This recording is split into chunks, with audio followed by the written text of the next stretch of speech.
महिमा तो बहु दुर्गम, संताचा महिमा तो बहु दुर्गम, शाब्दिकाचे काम नाही येथे.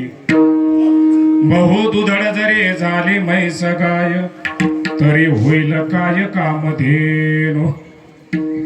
तुका म्हणे अंगे व्हावे जै आपण, तरीच महिमान येईल कळू.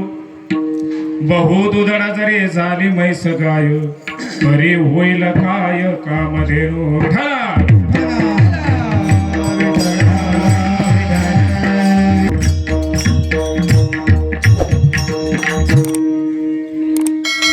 संताचा महिमा तो बहु दुर्गम, शाब्दिकाचे काम नाही येथे. बहु दुधड जरी झाली म्हैस गाय, तरी होईल काय कामधेनु. अलंकापुरी रम्य सिंहासनस्थं पदं भोज तेजस्फुरदिक् प्रदिदं, विधीन्द्रादिदेवे सदा स्तूयमानं. समाधिस्थमूर्तिं भजे ज्ञानदेवं. नमो ज्ञानेश्वरा, नमो ज्ञानेश्वरा. निवृत्ती उद्धारा सोपान देवा, मुक्ताबाई नमो त्रिभुवन पावली दत्तात्रय जननी देवाची. सरस्वती नमस्तुभ्यं वरदे कामरूपिणी, विद्यारंभ करिष्यामि सिद्धिर्भवतु मे सर्वदा, सिद्धिर्भवतु मे सर्वदा. अज्ञानतिमिरान्धस्य ज्ञानाञ्जनशलाकया, चक्षुरुन्मीलितं येन तस्मै श्री गुरुवे नमः. विठा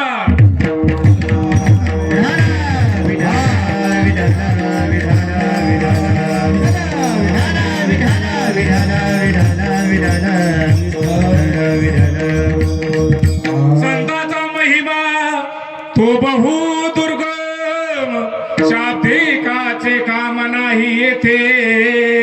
बहु दुधड जरी झाली म्हैस गाय, तरी होईल काय कामधेनु. प्रस्तुत प्राप्तस्थळी प्राप्त प्रसंगी प्रभू रामचंद्र यांची जयंती, देवाची जयंती असते, संतांची पुण्यतिथी असते आणि सामान्य जीवाचं श्राद्ध असतं.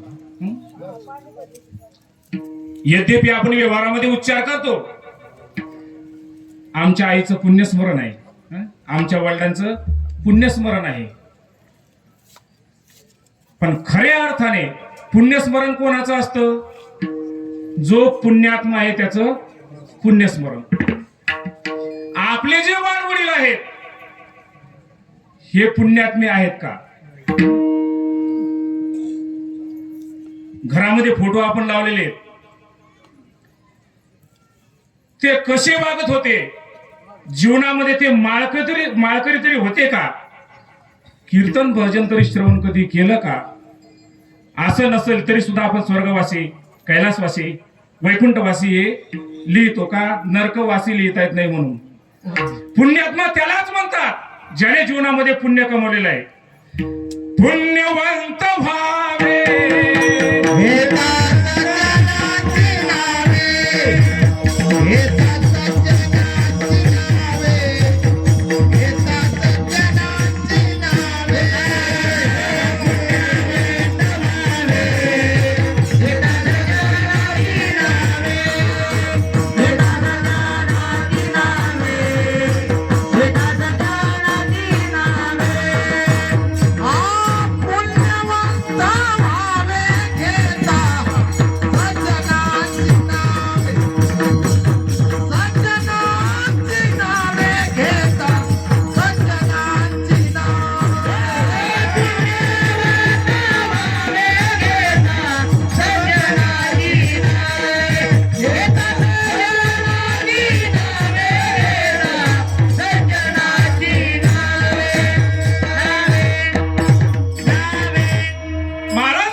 की ज्याच्या नामस्मरणाने सुद्धा आपण पुण्यवान होतो. आणि सर्वत्र पुण्यवान असते गेलेले वाडवडील, तर घरामध्ये मातृदोष आणि पितृदोष राहिलाच नसता. लोक त्र्यंबकेश्वरला जातात, कोणी नारायण नागबळी करतं, कोणी मातृदोष घालवण्यासाठी जातं, कोणी पितृदोष घालवण्यासाठी जातं. हे दोष ज्या कुळामध्ये आपण वाढतोय, आपण जन्माला आलोय, आई वडिलाला प्रत्येक आपत्ती हे प्रियच असतं. मग त्यांच्या नावाचा दोष का काढावा लागतो? लेकुराचे हित. मग असे अनेक संत वचन आहेत. मग माता पिता जर सर्वस्वी आपल्या मुलाबाळावर प्रेम असेल तर मृत्यू पश्चात त्यांच्या नावाचा दोष का काढावा लागतो?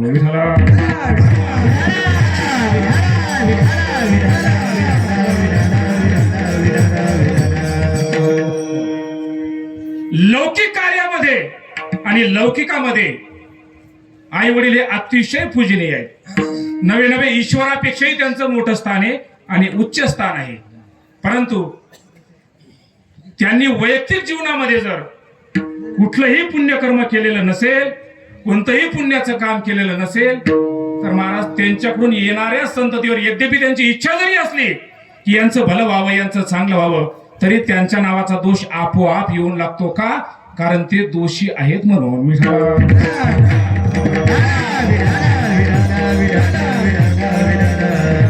म्हणून पुण्यतिथी संताची, जयंती देवाची.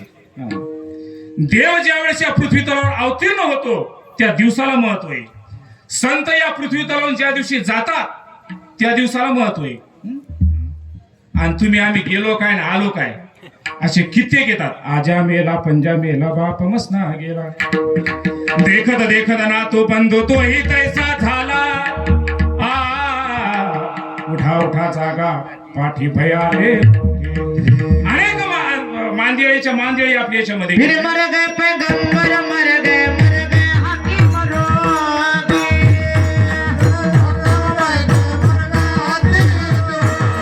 जपी तपी सन्यासी मर गए जिंदा जोगी. जपी तपी सन्यासी मर गए काना मोती रे. जपी तपी सन्यासी मर गए जिंदा जोगी. जपी तपी सन्यासी मर गए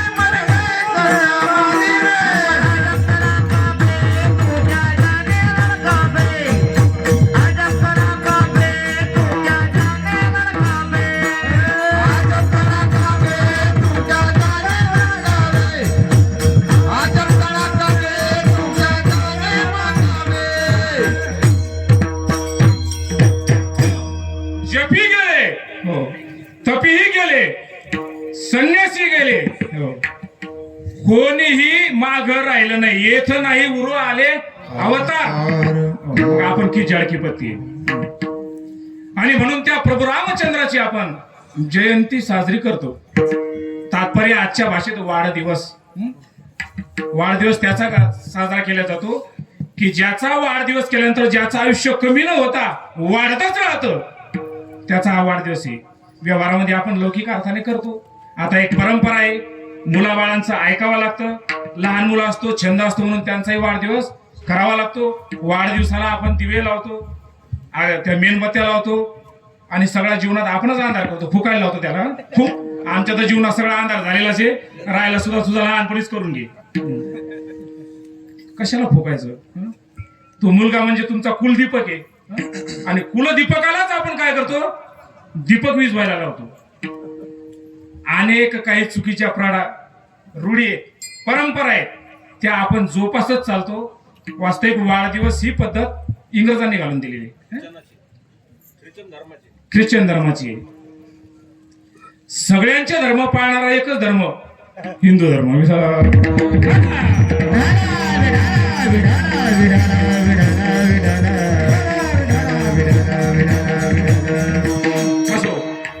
अभंग जगद्गुरु तुकोबारायांचा आहे. 3 चरणाचा अभंग आहे. या अभंगामध्ये जगद्गुरु तुकोबारायांनी आपल्या बाल्य अवस्थेपासून जीवनामध्ये अनुभूती येत गेल्यानंतर, संतांच्या संगतीत राहिल्यानंतर संतांची महती काय असते आणि किती अवघड असते, संत लक्षणावरून ओळखायचे का वृत्तीवरून ओळखायचे. महाराजांचे वचन आहे त्याच्यामध्ये 3च चरण आहेत, पण अर्थ असा काही भरलेला अभंगामध्ये. समुद्राची शाही केली तर पूर्ण पाणी आटेल, पृथ्वीचा कागद केला तर पृथ्वी आटेल, पण महाराजांच्या एका शब्दाचा अर्थ लिहायचा म्हटला तरी हे कमी पडेल. एवढा अफाट आणि अचाट अर्थ महाराजांच्या प्रत्येक शब्दामध्ये आहे. आणि म्हणून महाराजांनी शब्दाला देव सुद्धा मानलेला आहे. विठाला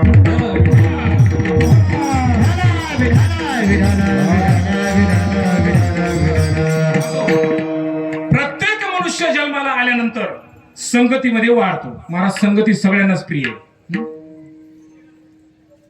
एखादा म्हणाल महाराज मला कोणाचीच संगत आवडत नाही, लोकायला दिसत नसल पण तुला आवडते. का आवडते? भगवान गीतेमध्ये म्हणतात ध्यायतो विषयान् पुंसस् संगस्ते शुपजायते संगात संजायते काम कामात क्रोधोभिजायते. ध्यायतो विषयान् पुंसा, पुंसा म्हणजे मनुष्य. मनुष्य विषयाचं ध्यान करतो. ध्यायतो विषयान् पुंसस् संगस्ते शुपजायते.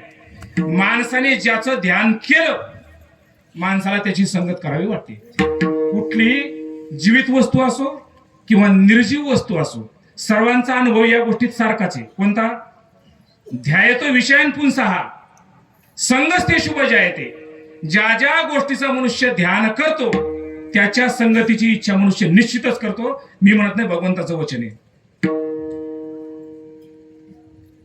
ध्यायतो विषयान् पुंसः संगस्ते शुपजायते संगात संजायते काम कामात क्रोधो विजायते. आणि महाराज ज्या गोष्टीचं माणसाने ध्यान केलं, ज्या गोष्टीचा संग केला की माणसाला त्यापासून कामना निर्माण होते. काम निर्माण होतो. काम म्हणजे काय? शेतात जे काम करतात ते काम का? ते पण एक कामच आहे, पण ते वेगळं काम आहे.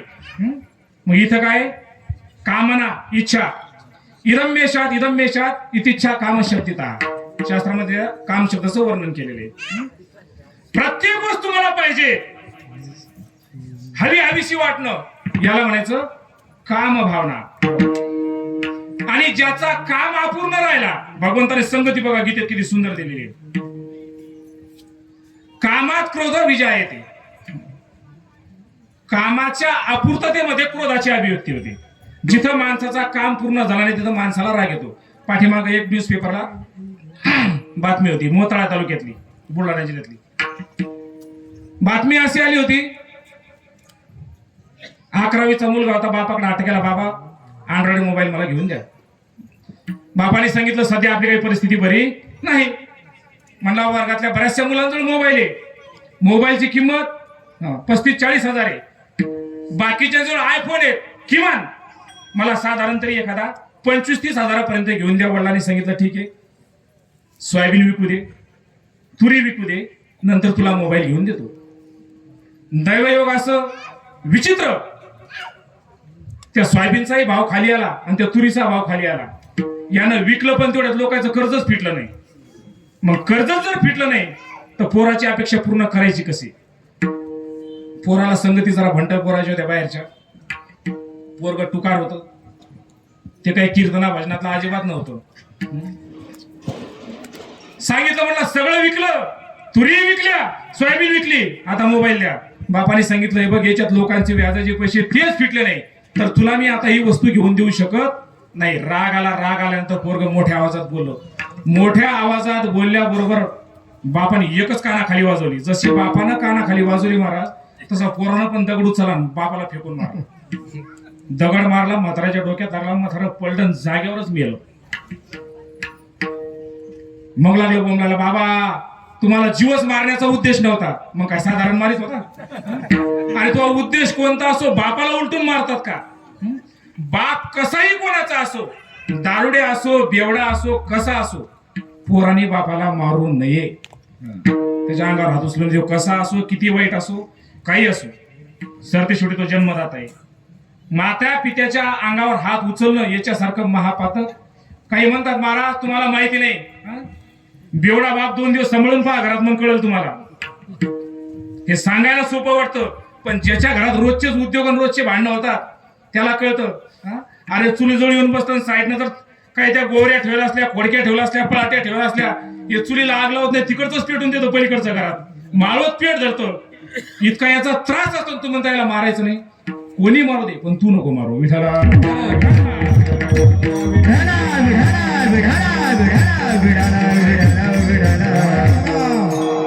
दगड मारला बाप मेला.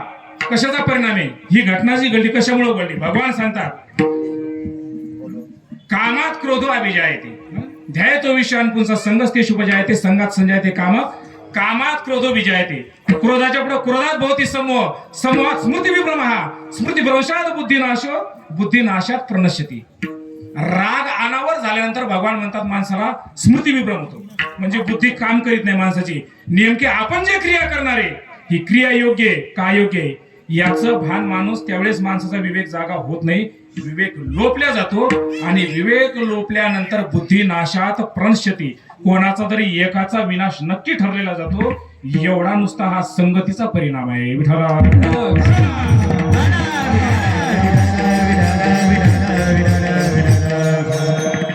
संगतवान सगळेचे सगळ्यांना संघ आहे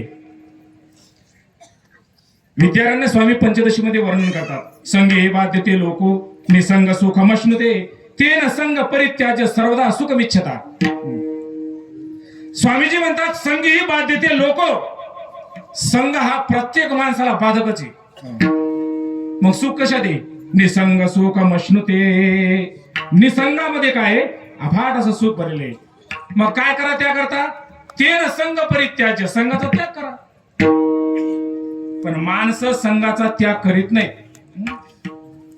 माणसं निसंग 30 लोक आहेत आजही जगामध्ये कोणती की ज्यांच्याकडे ज्ञान आहे ती माणसं निसंग राहू शकतात भोगातला माणूस महाराज संघाशिवाय राहूच शकत नाही आणि जर प्रपंचातला माणूस निसंग राहायला गेला तर तो निसंग नाही वेडा होतो ज्याला कोणी जेरी घालत नाही ज्याला कोणी या बसा म्हणत नाही ज्याला घरातले विचारत नाही गावातले विचारत नाही तर तालुक्यातल्या संबंधच नाही असा माणूस जर एकटाच फिरत असला तर महिना 2 महिने फिरतो बुद्धीवर थोडा परिणाम होतो तो वेडा होतो का अनेक संघामध्ये हार राहिलेला आहे परंतु या संघातल्या लोकांनी त्याचा स्वीकार केला नाही आणि जवळ ज्ञान नाही याचा परिणाम असा आहे की तो वेडा होतो मग निसंग राहायचं कसं सर्व विद्या अर्जन करून सर्व ज्ञान संपादन करून मग जर तो निसंगामध्ये गेला मग जर तो एकांतामध्ये गेला तर मग त्याचा खरा परमार्थ विठ्ठला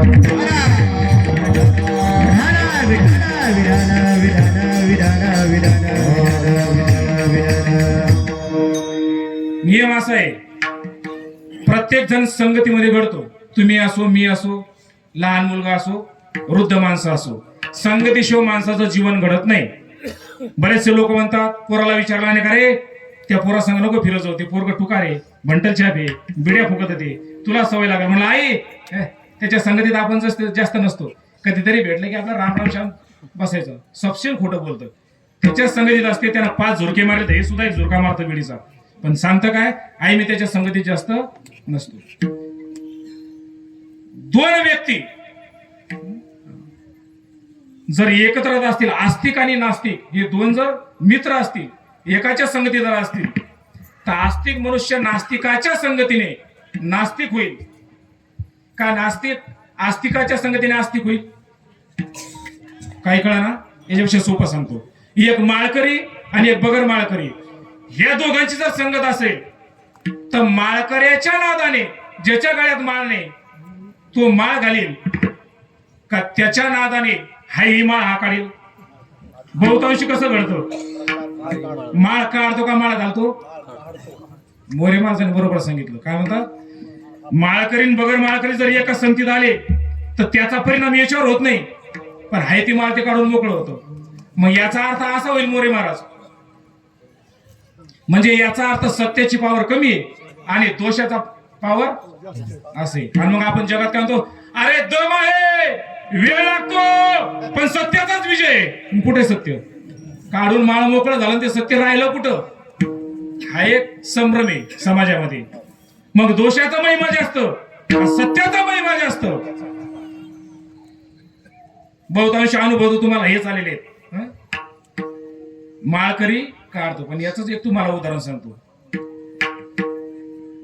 वाल्याच्या संगतीत नारद महर्षी गेले तर नारद महर्षी दरोडेखोर नाही बनले पण दरोडेखोर मात्र ऋषी बनवला मग सत्याचा महिमा मोठा आहे नाही आहे पण त्यामध्ये एक गमक आहे कोणतं गमक आहे जर माळकरी फुल पॉवरचा असेल टेम्परवारी नसेल लटकीच माळ घातलेली नसेल कोणाकूनच गुरुमंत्र घेतला नसेल लय लोकांच्या गळ्यात दिसतात सप्ताह चालू आहे घरीदारी महाराज लोक बरं वाटत म्हणून तेवढ्या पुरती घातली असेल तर ते लगेच माळ काढतं महाराज त्याला त्या माळेची कुठलीच इस्तीस राहत नाही आणि त्या माळीचा परिणाम त्याच्यावर कुठलाच होत नाही. नुसत्या गळ्यात माळी अडकवल्या, हातात माळी अडकवल्या, राम राम रामकृष्ण हरी, राम राम रामकृष्ण हरी. काही तर असे रस्त्याने चालले तर माळी जपत चालतात, कोणाची निंदा करत नाही. पण 2 जण सध्या जेला तिथं रस्त्याने रामकृष्ण हरी म्हणणारे येरवड्या तिथं सध्या. चप्पीन शेंड्या माळीन तरुण वयातले ते 25-37 वर्षातले. तुम्हाला सगळ्यांना ज्ञात आहे, श्रुते. काही प्रकरण आताचे माहित नाही, ताजे ताजे 15 दिवसातले. हा परिणाम कशाचा आहे? हा परिणाम एकच आहे की तुम्ही जे केलेलं आहे हे फक्त सोंग आहे. जसं रामायणामध्ये कोण होता? कालनेमी. रामायणात कालनेमीचा आलेला प्रसंग. कालनेमीनं कुठं काम साधलं बरोबर? अरे हनुमंतराय ज्या वेळेस हिमालयामध्ये संजीवनी आणण्याकरता जात होते त्यावेळेस रात्री रस्त्यामध्ये वेश पालटून जो रामाचं भजन करीत बसला होता, हो, श्रीराम जय राम, श्रीराम जय राम, ऋषीचा वेश परिधान केला, त्या दानवाचं नाव आहे कालनेमी. असे कालनेमी परमार्थामध्ये आले. त्याचा परिणाम असा झाला की लोकांना वाटलं हेच खरे भक्त आहेत. आणि जसं हनुमंतराय सुद्धा बुल्लेन खाली उतरले, त्याच्यापाशी हनुमंतरायाचा थोडा वेळ गेला, त्या कालनेमीने वेळ घालवला.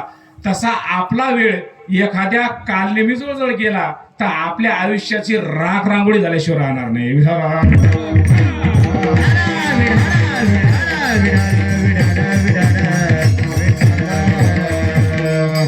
मग कालनेमी समाजातली ओळखायची कशी? मोठी समस्या आहे ना. माणसं ओळखता आली पाहिजे ना. बरेचसे व्यवहार म्हणतात, महाराज व्यवहारामध्ये उडत्या पाखराचे पाय मोजतो आपण. तू काय मोजतो? लहान लेकरू सुद्धा मोजतो. पाखराला 2च पाय असतात. 4 पायाचं पाखरू पाहिलं कोणी? पाहिलं? मी तर नाही पाहिलं. काय एखादं पुराणात वर्णन पाखरू 4 पायाचं असतं का? मग कशाला गप्पा मारतो? उडत्या पाखराचे पाय मोजतो मी. घरात माणसं किती येतं, नातवं किती, त्याचा तुला लवकर मिळ लागत नाही. कोणत्याच पोरग जवळ आलं ते.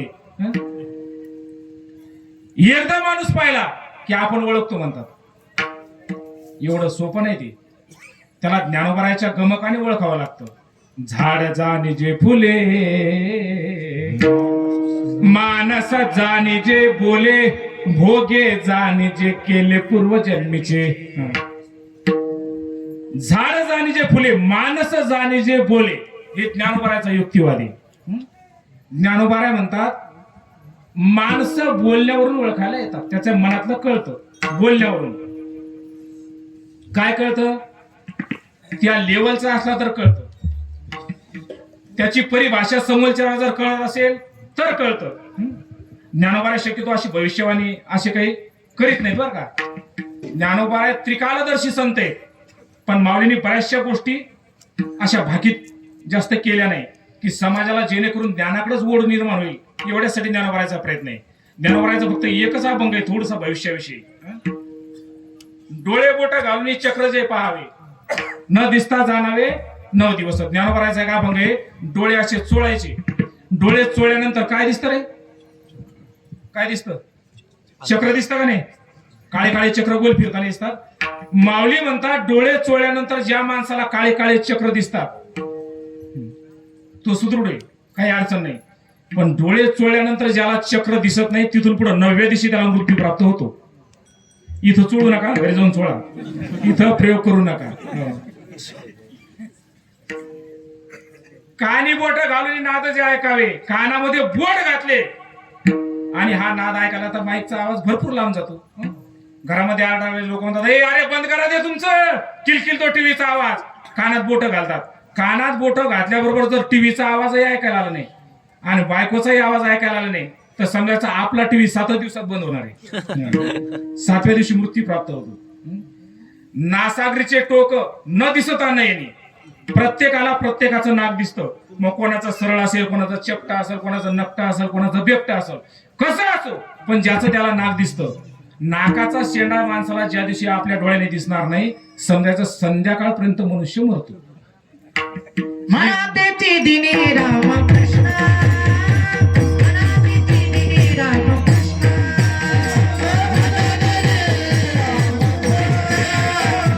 मनातेची दिनी रामकृष्ण, अनासरीचे अंतरा नदी जात नयन, अनासरीचे अंतरा नदी जात नयन,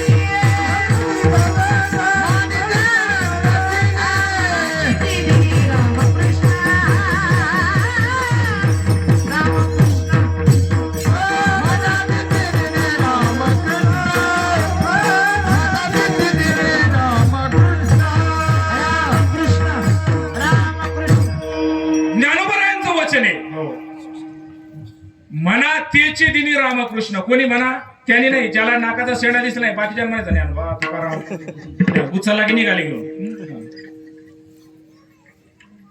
मग ज्ञानोबा म्हणतात की तो स्वभावावरून बोलण्यावरून काय होतो, त्या माणसाची थोडी आपल्याला परीक्षा करता येते.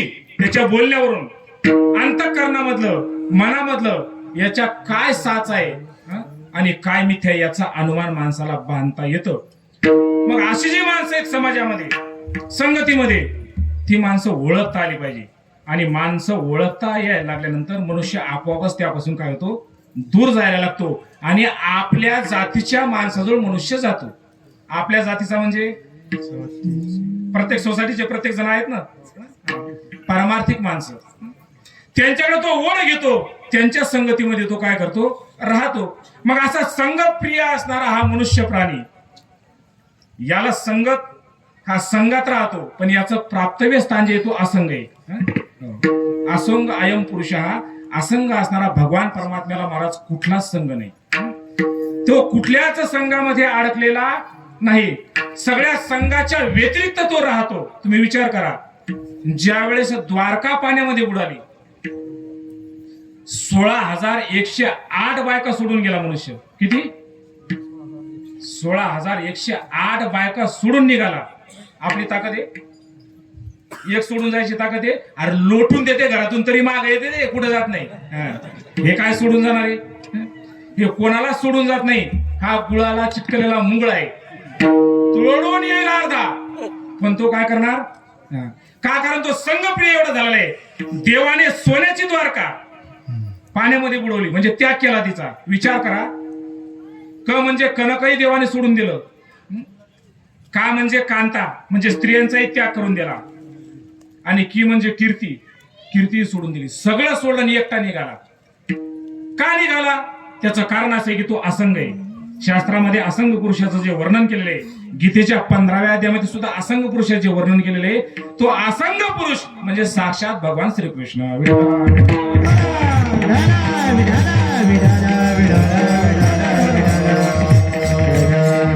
बघा, परमार्थाची खूण उलटी आहे. असंगाचा आपल्याला संघ करायचा, म्हणजे ज्यांच्या संघात आहे त्यांच्यापासून बाजूला जायचं, आणि असंग असणारा जो परमात्मा त्याचा आपल्याला संघ करायचं. न करिता संघ झाला सहज खेळता. हो, त्याच्याशी संघ झाला पाहिजे आपला, कारण त्याच्याशी संघ झाल्यानंतर बाकीच्या संगती आपोआप तुटतात. आणि अनेक ठिकाणी संगतीचं जे वर्णन आलेले संतांची जी वचने आहेत, ती पूर्ण वचनं अशी आहेत की एक तर तुम्ही संताची संगत करा किंवा देवाची संगत करा. संगती पंगती देवाचं वेगळे, संगती पंगती देवाचं वेगळे.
देवाची आहे.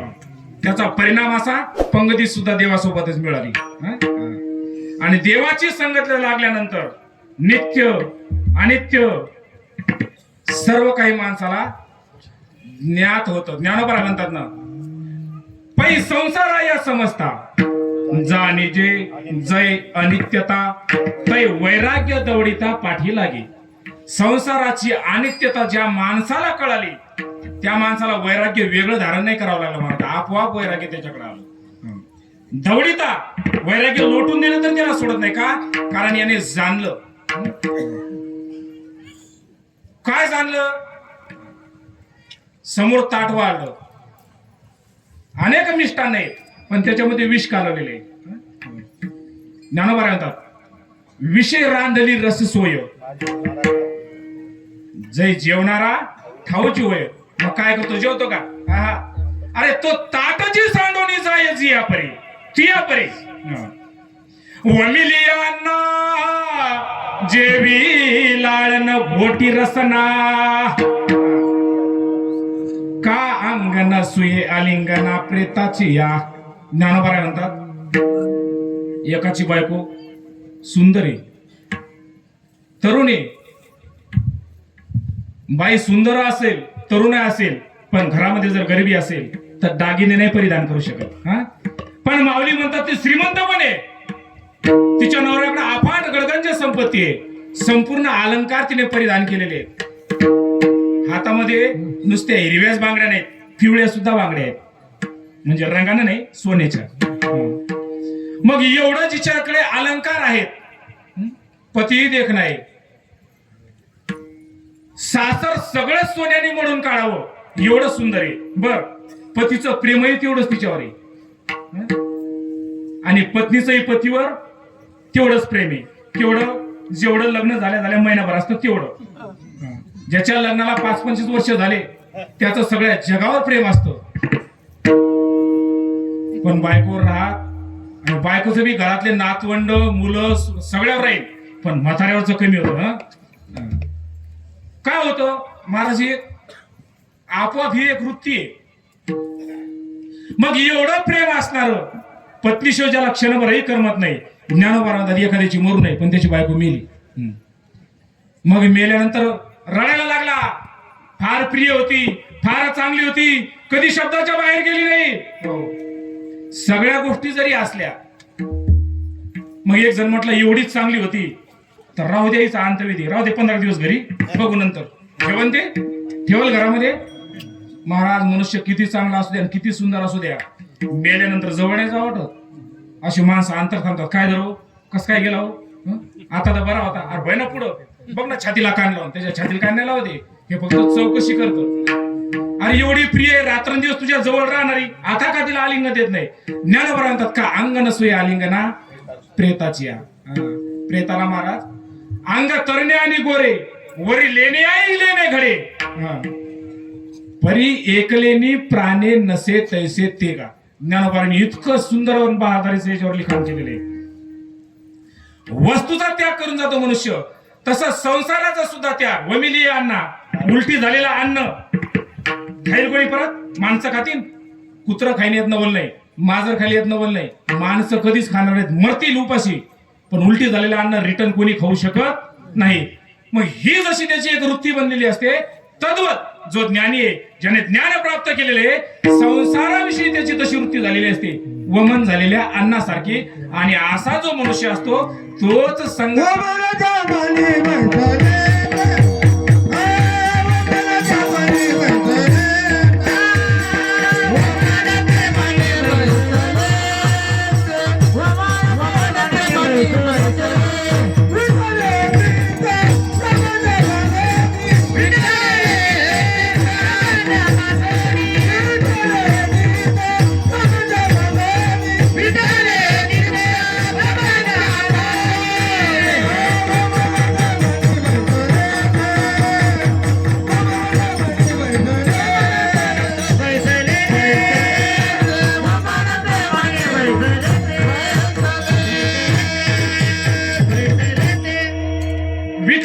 चित्त प्रपंचापासून वमनते मनी बैसलेसे.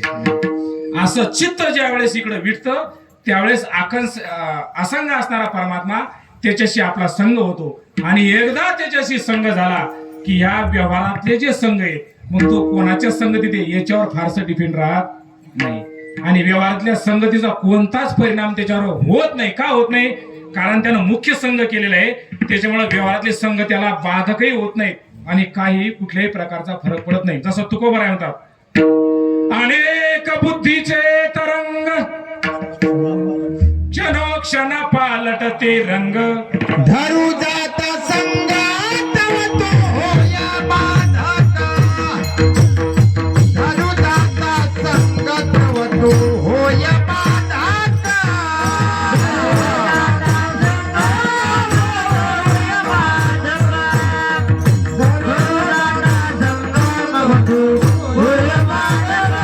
अनेक बुद्धीचे तरंग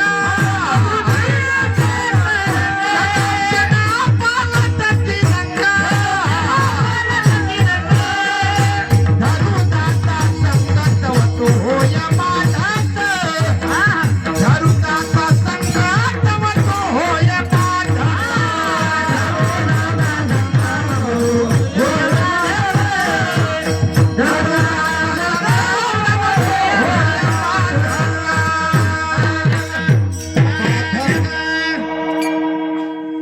तुकोबरायांचं सुंदर प्रमाणे महाराज म्हणतात, धरू जाता संघ तव तो होय बाधक. कोणता संघ? कोणता धरा? बाधकच होतो. लौकिकातला कुठलाही संघ माणसाला बाधक आहे. संगतीने चांगला सुद्धा भंगतो. तुकोबरायांचं प्रमाण एकनाच्या संगे हिरा जोंगला. एकनाच्या संगे हिरा जोंगला.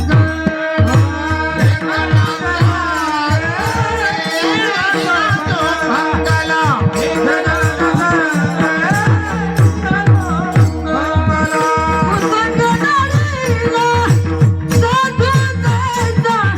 उसंगनारीला साधू जायचा. एकनाच्या संगे हिरा जोंगला. एकनाच्या संगे हिरा जोंगला.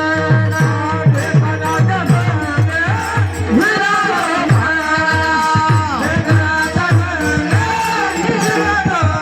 हिरा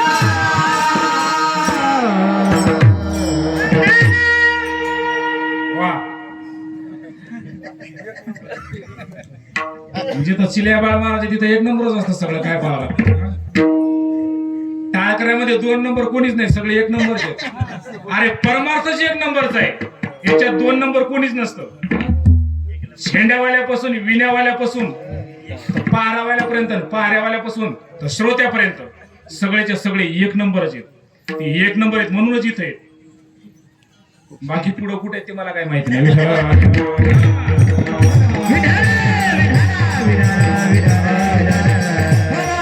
महाराज म्हणतात ढेकणाच्या संगे. आजच्या पिढीला ढेकण माहितीच नसल. ए ढेकण पाहिला तू? ढेकण पाहिला? विषय संपला. ढेकणं आता नाहीत बाबा. ढेकणं पूर्वीच्या काळी लय होते. सगळे म्हातारे बाजाच्या खाटा होत्या, त्या खाटावर झोपायचे. त्या नारळाच्या सुंबाची ती बाज आणि त्या सुंबाच्या मध्ये ढेकणं. मला डॉक्टर सुद्धा हे डॉक्टरने जे पेशंट जवळ 2-4 जण थांबायचं नाही. त्याचं कारण काय माहिती? मुख्य कारण हेच कारण आहे. हे आपले घरचे जातात गोदाड्या घेऊन, सतरंजा घेऊन, सगळ्या दवाखान्याने ढेकणं करून आले. त्या बाया पुसू बेजा फिनेलनं. नाही तर दवाखान्यात ढेकणं होण्यास काय कारण आहे? पण कालाच्या ओघ्यामध्ये ते प्राणी आता गेले. नाही तर माणसाला झोपच लागायचं काम नव्हतं. आणि त्यात एखादं जर खाटावर पडलेलं म्हातारा असेल, महिनाभर खिळून बाजूला, मरायच्या आधी त्याच्या अंगावर एक तर वा नाही तर अख्ख्या बाजूला ढेकणाचा सडाच पडायचा. मग माणसं म्हणायची आता हे नक्की मरतं. का? इतकी ढेकणं झाली याचा अर्थ हे मरतं. म्हणजे ते ढेकणाहून गणित लावायचे. इतका तो ढेकण असा प्राणी. आणि त्याला जर मारला ना हाताने तर हाताचा वासच जात नव्हता. भयानक त्याचा वास बेकार. मग लोक त्याच्यावर राखेल ओतून त्यांना मारायचे. पण ते कालाच्या ओघात गेले. त्यांचा एक गुणधर्म होता. कोणता माहितीये का? ते माणसाचं रक्त पियायचे. आता मच्छर काय करतो?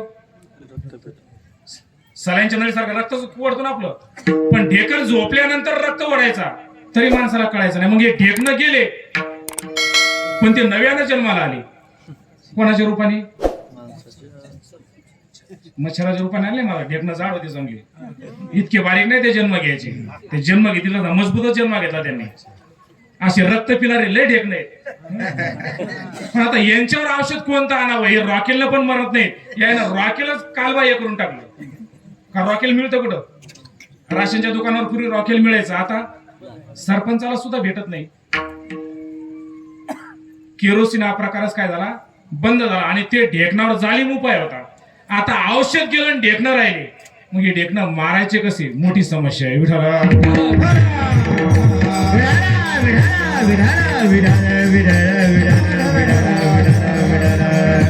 असो. महाराज म्हणतात कुसंगे नाडीला साधू तैसा.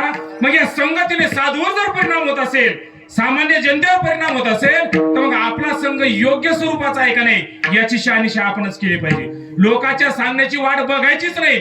आणि योग्य संगत जर मिळाली मानवाला तर मग मात्र जीवनाचं कल्याणच येईल. मग योग्य संगतीतले जे माणसं आहेत ते सहजासहजी भेटत नाहीत. कारण जी वस्तू मौल्यवान असते ती दुर्मिळ तेवढीच असते. किती दुर्मिळ असते? संताचा महिमा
संताचा महिमा तो बहु दुर्गम, शाब्दे काचे काम नाही येथे.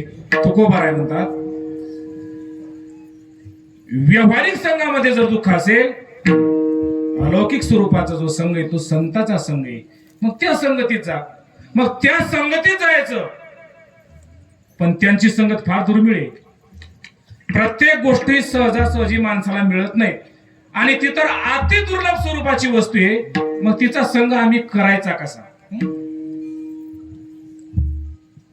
महाराज म्हटले दुर्लभ जरी असली तरी असंभव मात्र नाही. आणि ज्या गोष्टी चांगल्या असतात त्या चांगल्या गोष्टी माणसाला सहजासहजी अवगत होत नाहीत, कोणत्या असो. आणि ज्या गोष्टी साध्या असतात त्या सहजच माणसाला येतात. पक्वा सहज येतो का महाराज? त्याला तुंतुन करावं लागतं. कशाचं? बोटाचं.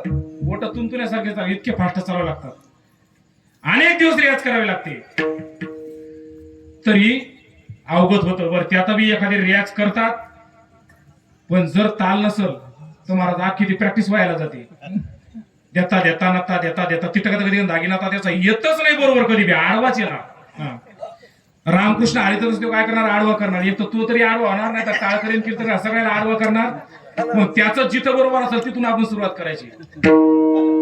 आणि ज्याला कमी येतं त्याला जर काही म्हणलं त्याला राग 1000 पट येतो, हे ध्यानात ठेवा. हा रूल आहे महाराज समाजाचा. ज्याला कमी येतं ना त्याला जर म्हटलं की थोडीशी सुधारणा पाहिजे तर त्याला 1000 पटीने राग येतो. आणि जे चांगले तयार आहेत त्याला जर म्हणलं इथं थोडं हुकलं तर महाराज तो आदराने स्वीकार करतो, म्हणूनच त्याला जास्त येत असतं. विठाला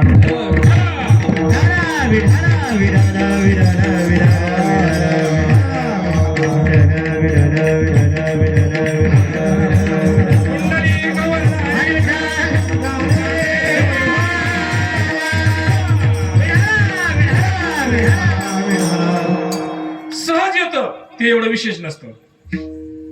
हरिपाठ किती वेळा लोकांनी पाठ केला, पण विना जर गळ्या दिला पुढं मन म्हटलं ते होतच. माणसं कीर्तनाला पटकन टाळ घेऊन उभं राहतील, फक्त हरिपाठाला विना घेऊन उभं राहायचं. कोणी आलं घ्या विना, नाही मी मागं म्हणतो तू म्हण पुढं का, तू म्हण ना का, रोज माझाच मान आहे.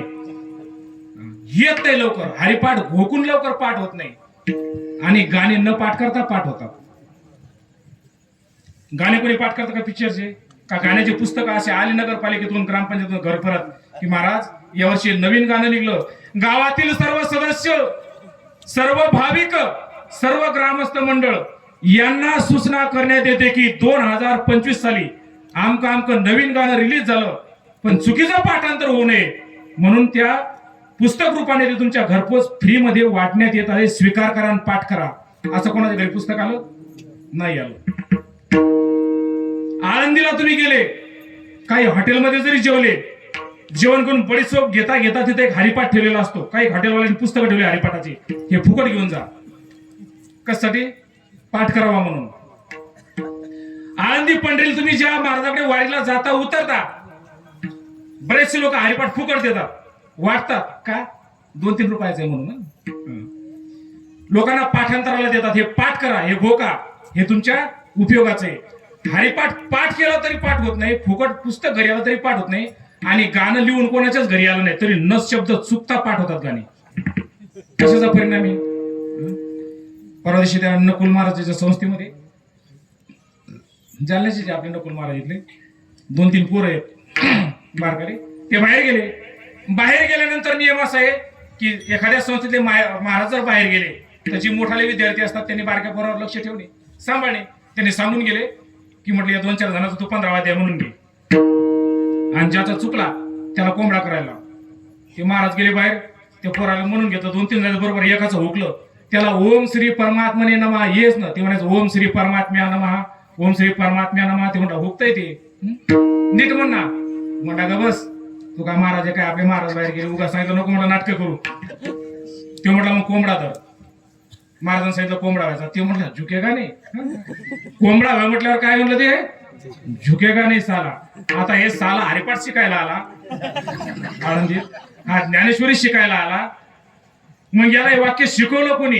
काय याला पाठ करायला दिलं महाराजांनी?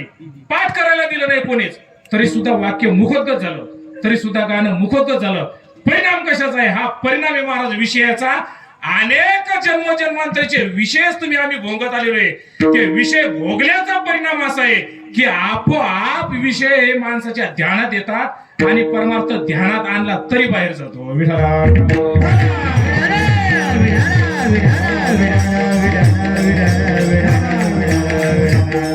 देव धर्म चांदी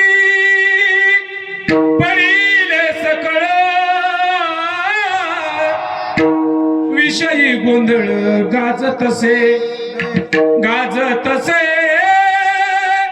विषयी गोंधळ गाजतसे. अनेक जन्माचे संस्कार आहेत, त्या वस्तू तिथंच जातात असं म्हणतात बा. पैशाकडेच पैसा जातो. चिल्याबाळ महाराज तुमचं काय म्हणणे? खरे खोटे? खरे. पैशाकडेच पैसा जातो. एकाने वाक्य ऐकलं ते गेलं महाराज. एक ऑफिस नेमकंच बंद करून साहेब बाहेर निघले आणि टेबलवर 1 लाखाचं बंडल ठेवलेलं होतं. 500च्या नोटच लांबून पाहिलं आणि त्याच्या ध्यानात आलं की पैशाकडे पैसा येतो. ते खिडकीतून पाहू लागलं पण हात काय पैशापर्यंत पुरा ना. नुसतंच बघे दाराला कुलूप आहे. काय करावं काय करावं. तुम्हाला पैशाकडे पैसा येतो म्हणून यानं काय केलं 100ची नोट काढली खिशातून आणि खिडकीतून ₹1,00,000 अशी धरली आणि वाट बघू लागलं की पैशाकडे पैसा कधी येतो. ते लाख काही जागचे आले नाही पण थोडी हवा सुटली. याच्या हातात 100 निसटले लाखात जाऊन पडले.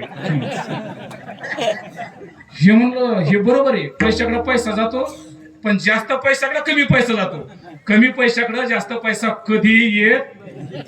हे उलट आहे. पैशाकडे पैसा जातोच पण त्यासाठी जास्त पैसे असावे लागतात तरच पैसा येतो.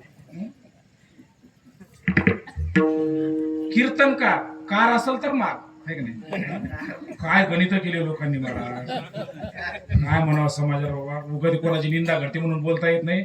लय अवघड समस्या आहे. मग अशी विषय झाला. आंधळ्याच्या मागे लागले आंधळे. घात मागे पुढे एक वेळा. ज्ञानोबराया तुकोबरायाचा परमार्थ वेगळा आहे आणि आजचा परमार्थ वेगळा आहे. परमार्थिक अनेक आहेत. जो तोडतो सच्चा परमार्थ आम्ही केला. तुम्ही काय केलं? एवढ्या वाऱ्या केल्या, आमक केलं, तमक केलं, दमक केलं, पंक्ती दिल्या, आमक केलं. तू काहीच नाही केलं. तू जर काही केलं असतं ना तू उच्चारच केला नसता.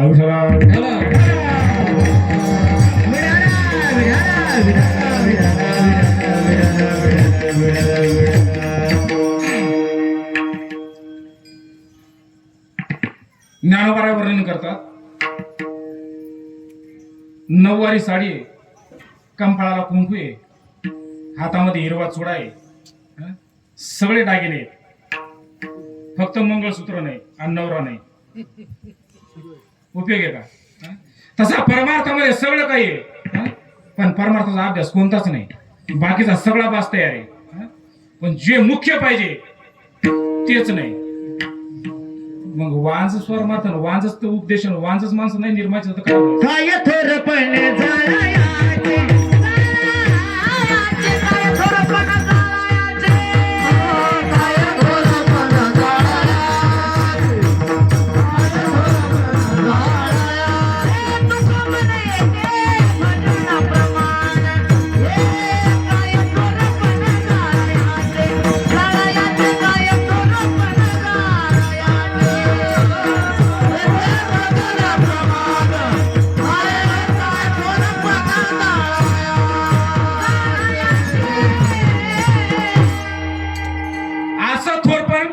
जाळायाचे कुठल्याही कामाचं नाही आणि ते नसावं पण. मग हे थोरपण जर मिळवायचं असेल परमार्थिक थोरपण तर त्यासाठी संतांच्या संगतीत गेलंच पाहिजे. मग संतांची जी संगत आहे कशी प्राप्त होते माणसाला? त्यांना भेटायला कोण्या गावाला जावं लागतं का? त्यांची काही फीस ठरलेली आहे की तेवढी फीस दिली की ते संत भेटतात? काय एखादी वस्तू आहे 4-2 एकर त्यांच्या नावावर करावं लागतं मग संत भेटतात का? ठराविक काही असा बाज आहे की एक ग्रंथ शिकल्यानंतर संत भेटतात? नेमकं लक्षण करायचं कसं? तुकोबारायांनी या अभंगामध्ये शब्द प्रयोग असा केला. महाराज म्हणतात संताचा महिमा तो बहु दुर्गम. त्याला कोण भेटू शकत नाही, कोणाला भेटत नाही त्याचा उल्लेख केला. कोणाला भेटतात याचा उल्लेख नाही. पहिल्या चरणाच्या उत्तरार्धामध्ये कोणाला भेटत नाही त्याचा उल्लेख आहे. कोणता? शाब्दिकाचे काम नाही. ते गीतेच्या 14व्या अध्यायामध्ये भगवंताने दैवी संपत्ती सांगितली. बरोबर आहे? दैवी संपत्तीचे 26 गुण आहेत. मग दैवी संपत्ती सांगितल्यानंतर आसुरी संपत्ती सांगितली. मग मला एक सांगा, दैवी संपत्ती सांगितली योग्य आहे, आसुरी संपत्ती सांगायची काय गरज हो? काय गरज आहे? त्याचं कारण असं आहे. का सांगितली? कारण जी वस्तू टाकून द्यायची, का टाकायची, तिच्यातले दोष कळाल्याशिवाय माणसं टाकत नाहीत म्हणून त्याचं सुद्धा वर्णन करावं लागतं. मग महाराज म्हटले संत भेटत नाहीत कोणाला? शाब्दिकाचे काम नाही येते. आता शाब्दिक कोणाला म्हणतात? व्यवहारामधला शब्द पांडित्यवान माणसं वेगळे, काही माणसाला बोलबच्चन असतात व्यवहारात. ते जर एकदा बोलायला लागले ना महाराज, दुसऱ्याला एक शब्दही उच्चारू देत नाही, एवढे तरबेज असतात बोलण्यात. कोणतं वाक्य बोला त्याचं उत्तर हजरच आहे. मग परमार्थामध्ये व्याकरणी चोखडा तर्के आते गाढा परी आत्मज्ञान पुढा जात्यांदुजो ज्ञानोबराय म्हणतात. पै व्याकरणी चोकडा. व्याकरणामध्ये जर विचारलं त्याचं भांडारकर झालेलं आहे. रचना अनुवाद कौमुदी हिंदी मधली ती झालेली आहे. हा. जसा काय पाणिनी नंतर हाच एवढा याचा शब्द पांडित्य ज्ञानोबा. व्याकरणी चोखडा तर्क अति गाडा. तर्क जर करायला लागला तर असा काही तर्क करणार की माणसं अडचणीत आणणार. आता सगळेजण म्हणतात मुखी नाम हती मोक्ष ऐसे साक्ष बहुतांची. म्हणजे नामस्मरणाने माणसाला मोक्ष मिळतो. मग तू को करायचं दुसरं प्रमाणे महाराज म्हणतात ज्ञानेविना मोक्ष नाही हा सिद्धांत. वेद बोले हात उभारून बाबा ज्ञानाशिव मोक्ष मिळत नाही. आणि इकडे म्हणतात नामाशिव मोक्ष मिळत नाही. मग हे खरं का ते खरं याचा समन्वय ज्याला साधायचा त्याला शिकावं लागतील ग्रंथच. विठ्ठला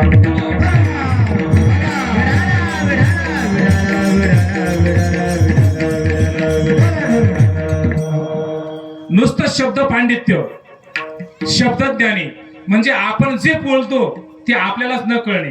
बरेचसे लोक तर काही लोक शब्द प्रयोग करून जातात आणि त्या शब्दाचा जर त्यांना गर्भित अर्थ विचारला तर गर्भित अर्थ त्यांना अजिबात माहित नसतो. गर्भित सोडावो शब्दाचा अर्थ सुद्धा काही माहित नाही पण शब्दाचा सर्रास प्रयोग करतात. एकाने सांगितलं अकारण कारण करुणा वलय भगवान परमात्मा. मी म्हटलं का अकारण कारण करुणा वलय. अकारण कारण म्हणजे काय ते म्हटले काय मत मी पाठ केलं वहीत आहे तसं. ते काय म्हटला माझं वहीत आहे ते मी म्हटलं. कीर्तनात ठासून सांगितलं अरे बाबा म्हटलं हे ब्रह्ममिथ्या आणि जगत सत्य. ब्रह्ममिथ्या जगत सत्य. खालचे ऐकणारे श्रोते म्हटले महाराज उलट होते बोलण्यात. अवघा बसावं म्हटलं उलट नाही. माझ्या टिपणात हेच लिहिले मी तेच पाठ केलं. यानं जे टिपण पाठ केलं का ते तसं ठासून आणून मांडलं त्यानं. आपण त्याचा अर्थ काय तुझं लिहिण्यात हुकला असेल म्हणजे यानं सिद्धांतच चुकीचा केला. मग मांडला काय याच्या बुद्धीला कारण याला त्या शब्दाचं सुद्धा ज्ञान नाही. मग तुकोबारांनी यांचा नाही तो वापर केला या माणसांचा शब्द ज्ञानाचा. म्हणजे ज्यांच्याकडे भरपूर शब्दाचा संग्रह आहे जे मोठे आहेत आशांचा उल्लेख केलेला आहे. ज्यांना काही कळत नाही त्यांचा उल्लेखच नाही. विठ्ठल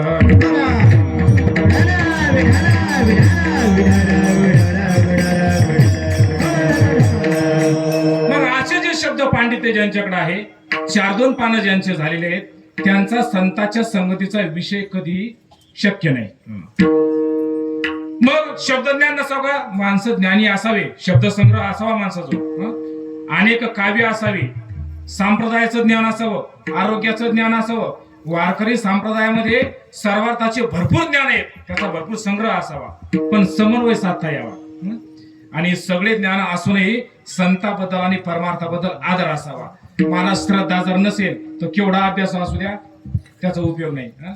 जे कोणी गायन करतं कीर्तनकार आपसोर असला तर ती म्हणतं ते गाण्यातला वेळ जातो. बरं ठीक आहे. ज्या कीर्तनकाराला काही येत नाही गायक म्हणतात ते निरा गेलेली कॅसेट काय कोणी आणलं होते ते दोघं असले एकमेकाला नाव ठेवतात. पकवाच्याच असा आणतात. परिणाम काय लोक नाहीत आपल्याला घातक. आपल्याला घातक कोणी आपलेच आपल्याला घातक आहेत. आपण घात कर कशासाठी निंदा. अरे कीर्तनामध्ये हर एक आलेला आपणच सांगायचं तेथेच देवा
बसलेले सगळे देव आहेत, उभे असलेले सगळे ही दृष्टी नसावी का? अरे ज्या ज्या ठिकाणी आपण जाऊ त्या त्या ठिकाणी सर्व ती भगवत स्वरूप श्रोते आहेत. कदाचित वक्ता नसेल पण बाकीचे नक्की निश्चित आहेत. तीर्थात जातील, तीर्थाला नाव ठेवतील. तीर्थ लोकातल्या पंढरपूरला आळंदीला जायचं आणि तिथं जाऊन लोकच बावळटे तिथले आमकच असं आहे. अरे तू गेला देवाला ज्ञानोबारायचं श्रद्धेने दर्शन घे. अरे वर्णन आलेले तेथील तृण आणि पाषाण तेही देव जाणारे. इंद्र येऊन या भूमीसे याग संपादिले अहर्निसे इंद्रायणे इंदोरसे पंचक्रोसे या पासोने येथे त्रिवेणी गुप्त असे भैरवा पासोनी भागीरथी बसे पूर्ववटी जे माया दिसे ते प्रत्यक्ष जाण पार्वती भवती वनवल वृक्षी येथे देव येऊन होती पक्षी. हे असो नित्य साक्षी आस्ती नास्ती उदकी हे पंढरीवनी सोपे जनाची हरावया पापे कळीकाळ कोपिलिया कोपे त्याचे न चले अलंकापुरासी. मग एवढं जर अलंकापुरीचं वर्णन असेल, तृण पाषाण जर देव असेल, तीर्थ जर देव असेल, तर तुम्ही माणसाला कुठल्या अर्थानं नाव ठेवता?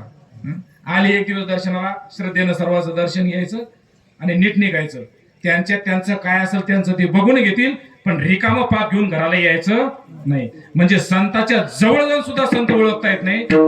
भेट दुर्लभ नाही तर काय, इतके ते दुर्मिळ असतात म्हणून ते ओळखायला अवघड आहेत. मग ते शब्दज्ञानाला हे ओळखल्या जात नाहीत. शब्दज्ञानी जर मोठा असेल तर, विद्वान असेल, चांगला पंडित असेल तर तरी उपयोग होणार नाही. का होणार नाही? एक उदाहरण सांगतो. मधलं भजन घेतो आणि वेळेत सेवा समाप्त करतो. मी घड्याळात पाहिलं, म्हणजे मोबाईलात पाहिलं, घड्याळात म्हणजे घड्याळ नाही, मला 9:15 मी चालू केलं होतं माझं व्याख्यान. तसं कीर्तन लवकरच चालू झालं होतं. कितीपर्यंत सोडायचं? 10:30 पर्यंत, म्हणजे 10-15 मिनिटं वेळ आहे. तेवढ्यामध्ये वेळेत कीर्तन समाप्त होईल. जास्त तुमचा वेळ घेणार नाही. वाटल्यास मधलं भजन अगोदर घेऊन नंतर सांगतो. का अगोदर सांगून नंतर भजन घेऊ? अगोदर सांगा म्हणतात, म्हणजे 5-10 मिनिटं वाढले तर तक्रार करू नका. विठाला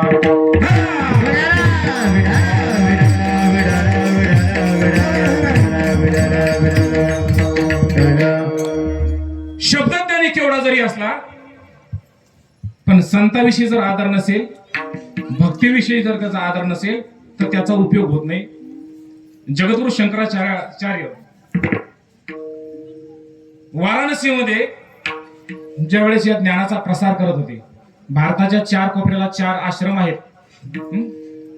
म्हणून हिंदू धर्माचे धर्मगुरु सर्वात मोठे तर कोण? आद्य शंकराचार्य. आजही कोण? आद्य शंकराचार्य. आजही त्यांचे 4 पीठाचे 4 शंकराचार्य. शंकराचार्य ही पदवी फार दुर्लभ आहे, फार अवघड आहे. तिथपर्यंत पोहोचणं त्याला इतका अभ्यास, इतक्या परीक्षा आहेत, पण ते आपल्यामध्ये आदराचं आणि अग्रगण्य स्थान आहे. असे जगद्गुरु शंकराचार्य ज्यावेळेस ब्रह्मसत्य आणि जगत मिथ्या हा सिद्धांत जगतामध्ये रूढ करत असताना त्या काळामधला एक शब्दज्ञानी त्यांना आडवा आला. प्रत्येक माणसाला कुणी आडवा येतं. शब्दज्ञानी होता. त्या शब्दज्ञानाचं नाव होतं पंडित मंडन मिश्र. त्यांना काय म्हणतात? पंडित मंडन मिश्र हे त्यांचं नाव. विद्वत्ता अफाट, बायकोही तेवढीच हुशार, नवराही तेवढाच हुशार. ज्याला 6 शास्त्राचं पुरेपूर ज्ञान आहे. कोणते 6 शास्त्र? कोणते? रामजने म्हणा आहे का नाही? अरे बाबा 12 शास्त्रकार आहेत. हरिपाठ म्हणतो ना आपण. चहुवेदी जान साही शास्त्रकारण 18 ही पुराण हरसे गाते. मग 4वेदी जाण आणि शाही शास्त्रकारण. साई शास्त्र 6 शास्त्र कोणते? परमार्थामध्ये एकंदरीत 12 शास्त्रकार आहेत. त्यांना ठेवा. त्यातले 6 आस्तिक आहेत आणि 6 नास्तिक आहेत. आस्तिकामध्ये येतं सांख्य, न्याय, योग, वैशेषिक, पूर्वमीमांसा आणि उत्तर मीमांसा. याला 6 शास्त्र म्हणतात. ही 6 शास्त्र ज्या माणसाच्या मुखोद्गत आहेत, आपल्याला यातलं एक मुखोद्गत नाही. ना योगशास्त्र, ना सांख्यशास्त्र, ना न्यायशास्त्र, ना वैशेषिक, ना उत्तर मीमांसा, ना पूर्वमीमांसा. उत्तर मीमांसा म्हणजे धर्मशास्त्र, पूर्वमीमांसा म्हणजे धर्मशास्त्र, उत्तर मीमांसा म्हणजे वेदांत शास्त्र. ही सगळी ग्रंथ ज्याच्या मुखोद्गत त्या गावामध्ये तो चुकीचा सिद्धांत मानून लोकांना भुलवत होता. शंकराचार्यांना हे कळालं की मनुष्य चुकीचा सिद्धांत समाजामध्ये पसरवतो म्हणून त्याच्या गावात निघाल्यानंतर गावाकडे जात असताना गाव कुठे नवीन आहे, महाराजांना माहित नाही, फक्त नाव ऐकलं. जाता जाता विचारलं का हो अहो मंडन मिश्रांचं घर कोणतं आहे, मंडन मिश्रांचं घर कोणतं आहे, गाव कोणतं आहे. लोक पुढं पुढं बोटं दाखवत होते. महाराज त्या गावापर्यंत गेले. सरते शेवटी गावात गेल्यानंतर गावाच्या आले एक ओढा होता, छोटीशी नदी होती. काही मला म्हणलं तिथं कपडे धुत होत्या. जुन्या बाया घरातलं सगळं धुणं कुठं नेऊन धुवायच्या, बाहेर न्यायच्या. आताच्या बाया सगळ्या गावाचं धुणं कुठं धुतात, आपल्या घरी. कळालं ना. जिसको समजा उसको समजा, नाही तर आहेच मग नुसतं आमच्या. त्या महिलांना विचारलं, हो म्हटले ताई अहो या गावामध्ये पंडित मंडन मिश्र राहतात, त्यांचं घर कुठे आहे सांगा. त्या बायाने सांगितलं, स्वतः प्रमाणम परत प्रमाणम किरंगना येत्र गिरम गिरमती द्वारस्तुती अंतरसेन जाने ही तन्मंडन पंडित हो का. हे कोण बोललं. गावातल्या वड्याला धुणं धुणाऱ्या बाया जर संस्कृत बोलत होत्या तर त्या गावातला महाराज किती तत्पर असेल याच्यावर अंदाज बांधा तुम्ही. त्या बायाने सांगितलं, महाराज गावामध्ये जा, ज्या माणसाच्या दारावरती पिंजरे आणि दोन्ही पिंजऱ्यामध्ये एक एक पोपट आहे आणि त्या पोपटाचा संवाद चालला. काय आपण जर पोपट पाळला तर आपण काय शिकवतो, या बसा राम राम निघा. हे कोण बोलतं, कोणाचे पोपट बोलतात हे आपले, आपण शिकवलेले. त्याचे पोपट असे नव्हते बोलत मंडन मिश्राचे. त्या बायाने सांगितलं, महाराज ज्या घराच्या दाराला दोन पिंजरे आहेत आणि दोन्ही मध्ये एक एक पोपट आहे आणि पोपटाचा संवाद चालला. काय स्वतः प्रमाणम परत प्रमाणम. वेद हे स्वतः प्रमाण्यवादी आहे का परत हा प्रमाण्यवादी आहे. याच्यावर ज्या पोपटाचा संवाद चालला ते जे घर आहे ते पंडित मंडन मिश्राचं घर आहे. म्हणजे ज्याच्या गावातल्या धुणं धुणाऱ्या बाया संस्कृत बोलतात, ज्याच्या द्वारातले पोपट वेदाबद्दल वाद करतात, त्या घरातला माणूस किती विद्वान असेल. आणि अशा माणसाची वाद करायला जायचं म्हणजे किती ताकदीचा माणूस लागेल. शंकराचार्य गेले महाराज तिथं, विचारत विचारत गेले. त्यांचं पूजापाठ चालू होता. त्यांनी काही शंकराचार्यांना भाव दिला नाही. शंकराचार्य म्हणजे साक्षात शिवाचा अवतार होते. ते तिथं थांबले, वाट बघितली. त्यांचं सगळं उरकल्यानंतर आले. ते कर्मकांडी होते महाराज. त्यांचा जो सिद्धांत होता ना ते कर्मकांडी होते. कर्माने मोक्ष मिळतो, ज्ञानाने नाही. कर्मावर जास्त भर होता. पण महाराजांनी ते खंडित मत करायचं होतं, कारण समाजामध्ये अपप्रचार होत होता. लोक भ्रष्ट होतील, लोक अधोगतीला जातील, म्हणून शंकराचार्य त्याच्या घरापर्यंत पोहोचले. आणि पोहोचल्यानंतर त्याला जेवढे त्यांनी शास्त्र शिकलेले त्या वादामध्ये सर्व वादात त्यांना परास्त केलं. कोणाला, मंडन मिश्राला. आणि परास्त केल्यानंतर सांगितलं, अगोदर एक ठरलं, म्हटले इथपर्यंत आले संन्यासी तुम्ही आमच्या द्वारापर्यंत, पण पहिली एक शर्त ठेवा, जर वादामध्ये मी हारलो तर मी तुमचा शिष्य होईल, आणि जर तुम्ही हारले तर तुम्हाला माझा शिष्य व्हावं लागेल. शंकराचार्य सांगितलं, निश्चिंत मी तुमचा शिष्य होईल.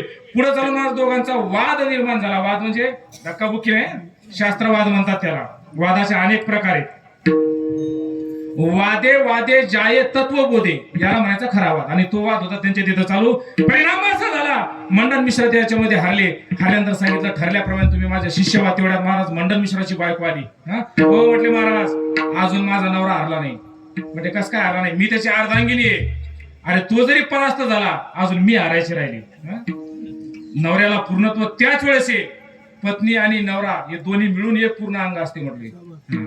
म्हणून ज्यावेळेस मी वादात हारेल ना तेव्हा माझा नवरा हारला असं समजा. आता आमच्या बायकाच्या हरिपाठ पाठ नाही तर कुठं वादात वाचवतील आपल्याला. यालाच वाजवा म्हणतील तर याच काय पाठ आहे काय नाही आम्हालाच माहिती नाही.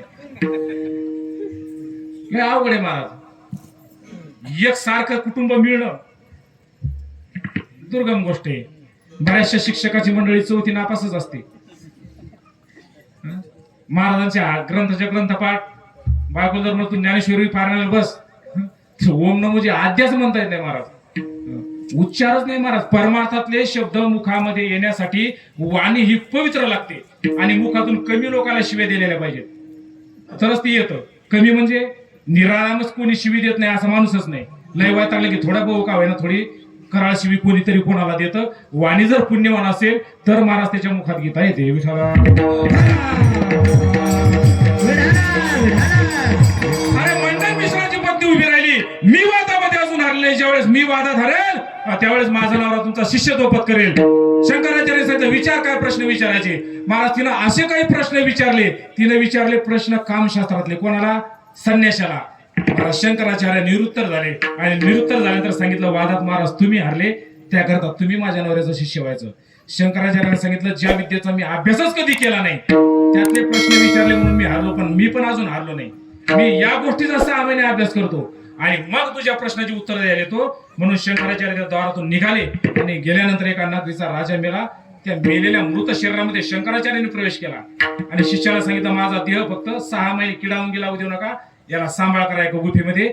आणि त्या मृत शरीरात प्रवेश करून स्त्री राज्याचा सगळा अभ्यास केला. मग तिच्या प्रश्नाची उत्तरं दिली आणि तिला वादात हरवलं. आणि तोच मंडन मिश्र जगद्गुरु शंकराचार्याचे प्रसिद्ध 4 शिष्य, एक हस्तामलक, दुसरा आहे त्रोटकाचार्य, तिसरा आहे पद्मनाभाचार्य आणि चौथा आहे सुरेश्वराचार्य. सुरेश्वराचार्य म्हणजे कोण माहितीये का? पंडित मंडन मिश्र. हाच पुढे कोण झाला? सुरेश्वराचार्य झाला. महाराज एका एका माणसाने एवढं बलिदान दिलं तुमच्या आमच्यापर्यंत हे ज्ञान येण्यासाठी. काय करत होते त्यांना? एवढं हे करून वारकरी संप्रदायाचं ज्ञान या लोकांनी जोपासलं आणि तुमच्या आमच्या पर्यंत ते आणलं. मग तुमचं आमचं कर्तव्य की ते आपण आपल्या गळी उतरवलं पाहिजे आणि योग्य ते गाळूनच घेतलं पाहिजे, तर गाळूनच लोकांना दिलं पाहिजे. विठाला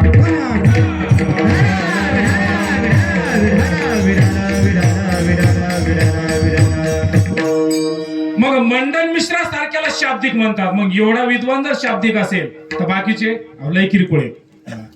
मग केवढा जरी शाब्दिक असला तरी सुद्धा तो मात्र संतांच्या संगतीच्या लायकीचा घडेलच किंवा त्या संगतीच्या महतीचा प्राप्तीचा असेलच असं घडत नाही. याला उदाहरण महाराज आहे अभंगाच्या 2ऱ्या चरणात.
शब्दज्ञानी केवढा जरी असला तरी सुद्धा त्याला संत महिमा दुर्लभच आहे किंवा तो संत प्राप्तीला त्याला अवघडच आहे. त्यासाठी महाराजांनी एक दृष्टांत दिला. बहु दुधळ जरी झाली म्हैस गाय तरे होईल काय कामधेनो. महाराज म्हणतात म्हैस आणि गाय सर्वांच्या परिचित असा दृष्टांत आहे. गावरान गाय एका टायमाला किती लिटर दूध देते अंदाज? गावात आहेत ना गाई? 2. एखाद्याची चांगली असली तर 4, एखादी लयच भारीची असली तर 5. बस कॅपॅसिटी संपली. गावरान गाय याच्यापेक्षा जास्त दूध देऊ शकत नाही. म्हैस जर असली तर एका टायमाला सरासरी किती दूध देते? 4 लिटर, 5 लिटर. पंढरपुरी म्हैस असली तर 7 लिटर.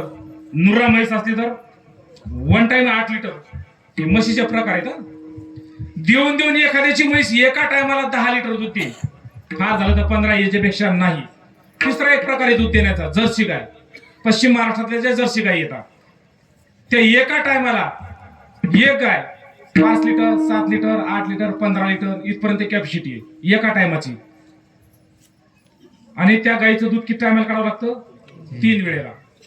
आपल्याच गावरान गायीचं सकाळ आणि संध्याकाळचं तर 3 वेळा काढावं लागतं. सकाळी एकदा, दुपारी एकदा, संध्याकाळी एकदा. जर समजा एखाद्या माणसाने सकाळी धारा काढल्या गायच्या आणि ते दुपारी धारा काढायचं विसरलं तर संध्याकाळी धारा काढायच्या अगोदर आपोआप गायला धारा लागतात. महाराज ती एक प्रकारची मशिनरीची. इकून चारा टाका, तिकून दूध घ्या, इकून चारा टाका, तिकून दूध घ्या. कसं एवढं दूध निर्माण होतं त्या गायीच्या शरीरात राम जाणे. आता हे पिशवीचे दूध आहेत ना सगळे, ही सगळी त्याच गायांची कृपा आहे. राजहंस, थोरा, हे सगळ्याचे तिकडचेच हंस आहेत. ते उडत उडत आपल्यापर्यंत इकडे येतात, पण त्याला उडून येता येता आपल्या फ्रीज मध्ये जवळजवळ 5 ते 7 दिवस लागतात. आणि मग 8व्या दिवशी हे राजहंस आपण बघण्यात टाकतो, तोवर तो आंबट झालेला असतो. मग तो जर तापाला जर वतला तर बघण्याला खाली असं चिकट द्रव पदार्थ निर्माण होतो, आणि तो चिकट द्रव पदार्थ बाहेर येतात. चाळणीनं जर नाही हलवल्या गेला तर त्यात चहा पावडर टाकणार, चमच्यानं हलवणार, आणि मग त्या गाळणाऱ्यानं आपल्याला वतणार, आणि आपण पिलं की मग जळजळत झालं, मळमळत झालं, पित्तच खवळलं, हेच उचमळलं.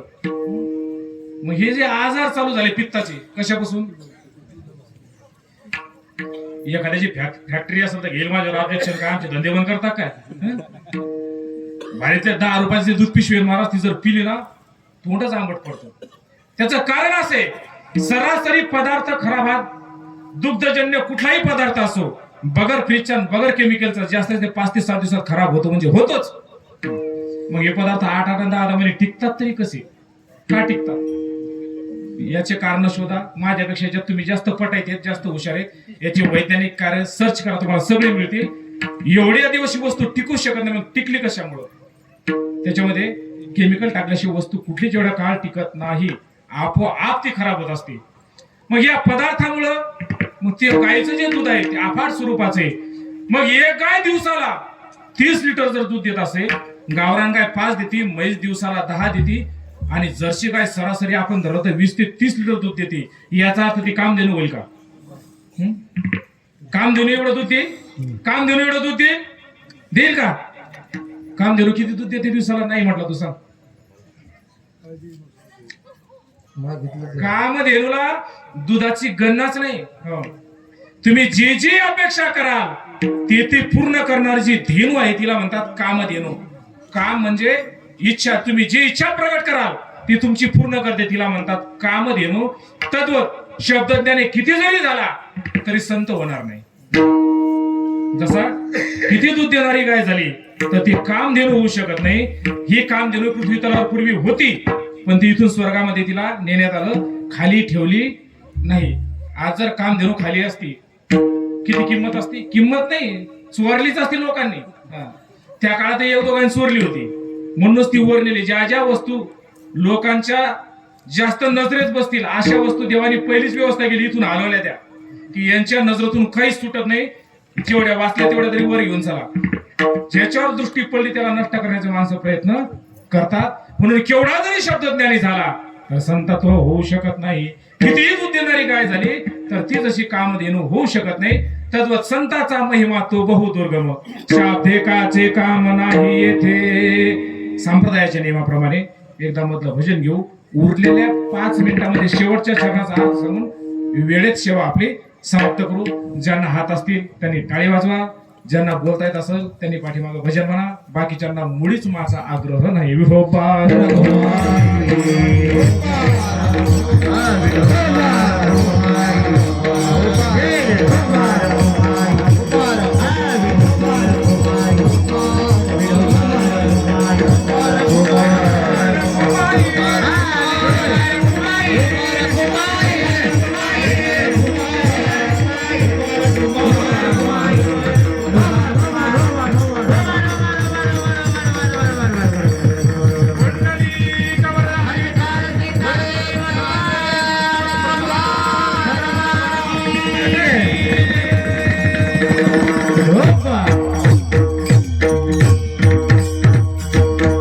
संताचा महिमा तो बहु दुर्गम, शाब्देकाचे काम नाही येते. बहु दुधड जरी झाली म्हैस गाय तरी होईल काय कामधेनू. महाराजांनी अगोदर निवृत्तीचे साधन सांगितले, कुठल्या साधनाने प्राप्त होत नाही हे सांगितले. अहो प्रत्येक वस्तू तुम्ही निगेटिव्ह सांगायला लागले, पहिले पॉझिटिव्ह सांगा ना. महाराज म्हटले पॉझिटिव्ह वस्तूचं महत्व त्यावेळेस कळतं. टाकायचं काय हे पहिलं महत्वाचं आहे. टाकायचं काय एवढं जर कळालं तर घ्यायचं काय माणसाला लवकर समजतं. आणि नुसतंच घ्यायचं सांगितलं तर जे घ्यायचं त्याच्याबरोबर न घ्यायचं ते तो घेऊन येतो. म्हणून त्याला वस्तू पारखून आणता आली पाहिजे. मग संत संघ जर दुर्मिळ असेल, संताचा महिमा जर कळत नसेल, संत जर भेटत नसतील, मग संत व्हायचं तरी कसं, ओळखायचं तरी कसं? अभंगाचं शेवटचं चरण. तुका म्हणे अंगे व्हावे ती आपण, तुका म्हणे अंगे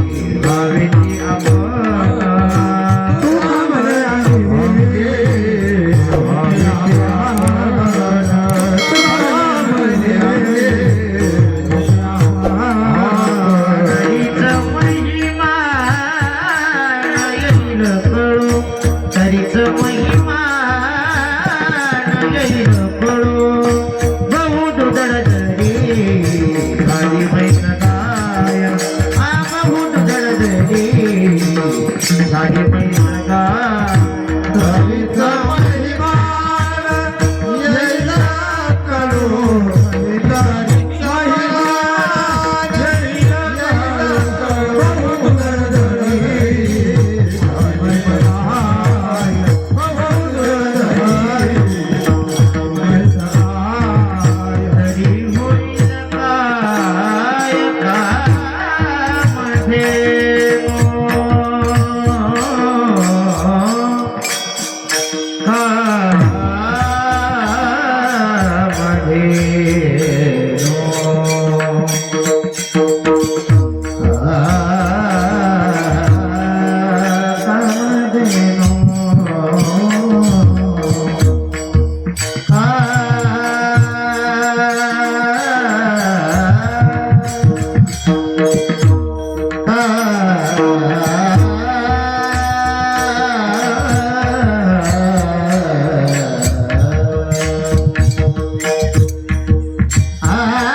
तरी होईल काय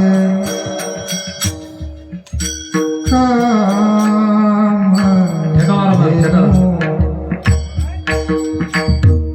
तरी होईल काय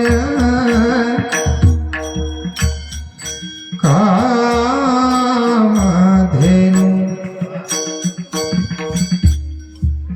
तरी होईल काय कामधेनु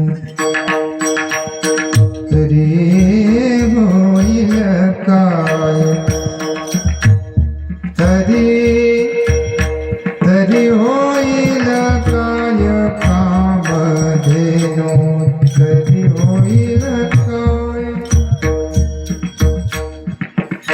पदरी पद मम गम नि मम गम मम गम गरी सत्तरी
भाऊ दुधळ जरी झाली मैसका भाऊ दुधळ जरी झाली मैसका झाली मैसका